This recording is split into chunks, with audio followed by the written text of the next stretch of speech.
Hello friends, this video on human reproduction part 20 is brought to you by examfear.com. No more fear from exam. So now we will talk about another important topic that is called parturition. Now we saw that the baby gets fully developed in 9 months inside the mother's uterus. So now what happens once the baby is completely developed? Now it's time for the baby to come out.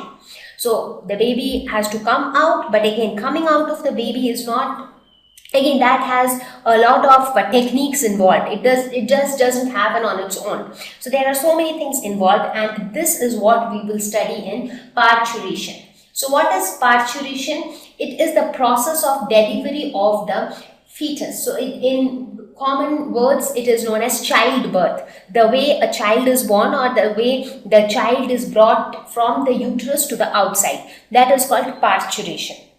So what happens during this? The parturition follows the gestation period of approximately 9 months. That is generally, and under a normal condition, this process will take place only after the baby is fully developed, and that takes approximately 9 months, which is the gestation period. Now the question is, what initiates parturition? I mean, what sends the signal that okay, the baby is fully developed now and it is time to come out? So how that signal is initiated?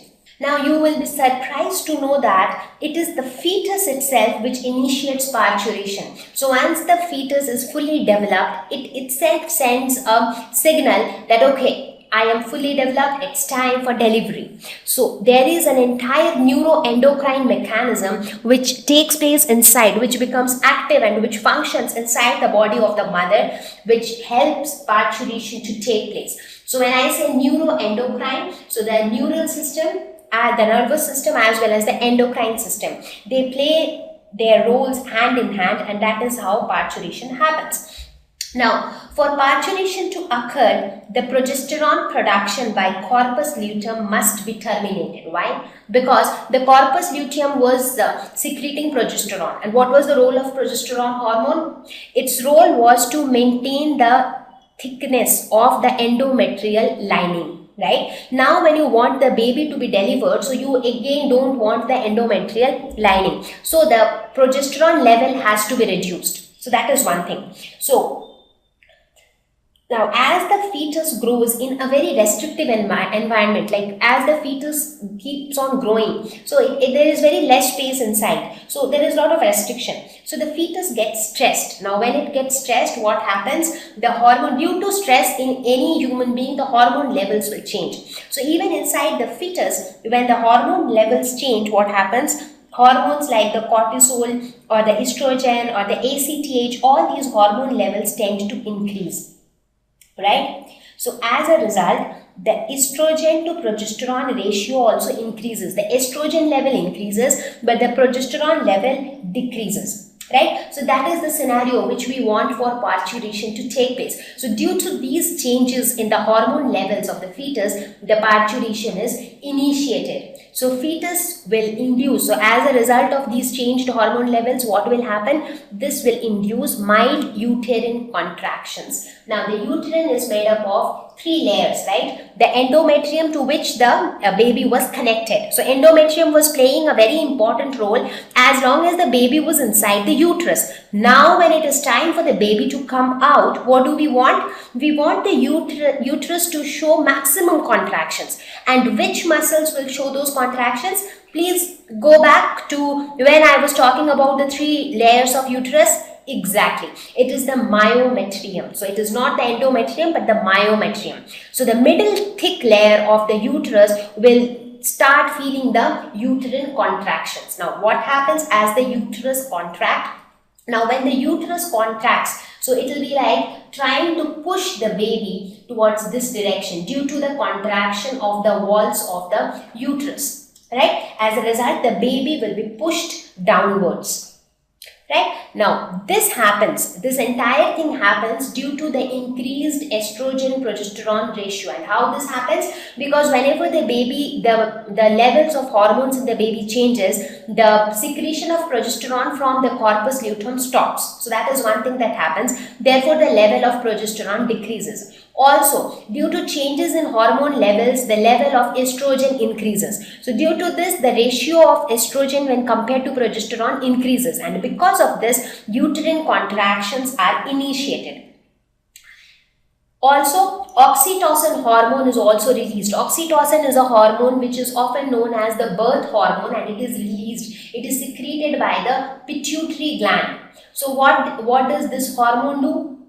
This hormone again will try to cause more uterine contractions, and these severe uterine contractions, that is because of the contraction of the myometrium layer, will actually tend to push the baby more and more downwards. Now here, if you see these pictures, you will be able to see how the baby actually comes out. So now when the baby is pushed downwards, what happens? The cervix opens up. Cervix is the terminal, the narrow end of the uterus. So it opens up, it becomes wider because of the pressure or because of the severe uterine contractions, and this is when the female or the mother feels the labor pain. Because of the severe uterine contraction, she could feel the extreme abdominal cramps.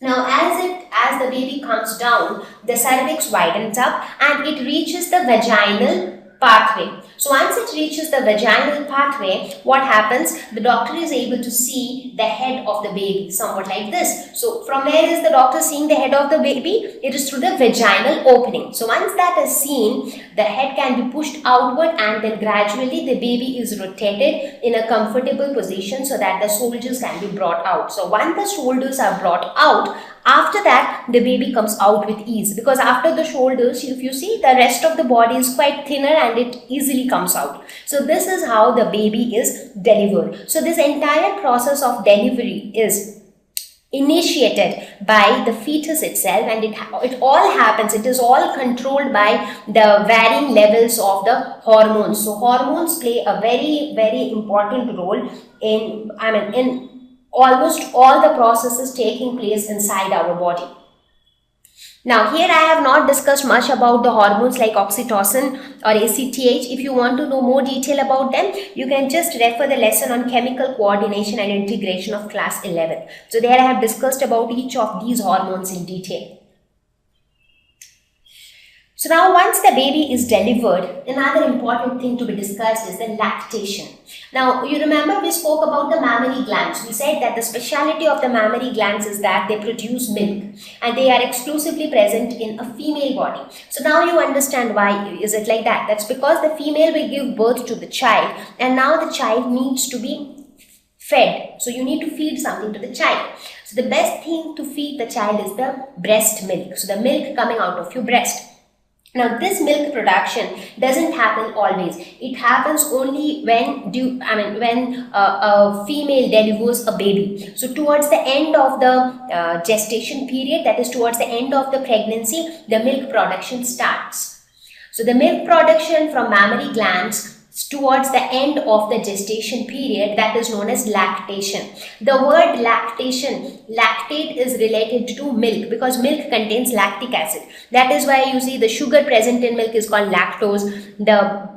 So everything related to milk is generally have this name lactase. So that is why this milk production is also known as lactation.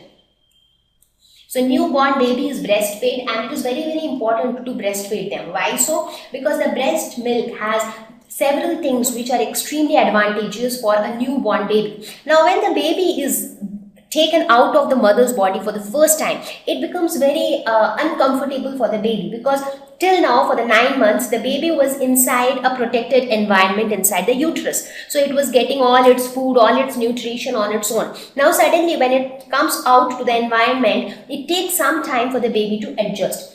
So there are chances that even small environmental changes can make the baby sick, because the immunity and everything is not that strong in that baby. So some of the advantages of breast milk are, it is very rich in vitamins which the baby will need at that time for proper growth. It is rich in nutrients, of course. It is rich in antibodies, and this is very, very important. So it is rich in antibodies that build up body's immunity. So these antibodies which will help to develop resistance for the newborn babies, and developing resistance is very important. So if resistance is developed, in that case the baby will not get easily affected by small changes in the environment. So the initial milk that comes out of the breast, that is generally given a term called colostrum, that is the term used, and it is extremely rich. It is more rich in antibodies. Now the period for which this milk production continues, that varies from one female to another. For some of the females, the milk production or the lactation continues only for 3-4 months. After that, there is no further production of milk, whereas for some other females it continues even for a year or more than that also. Thank you. Please visit www.examfear.com to watch more videos, attempt free online test, get free study material, find tutors and mentors. Thank you once again.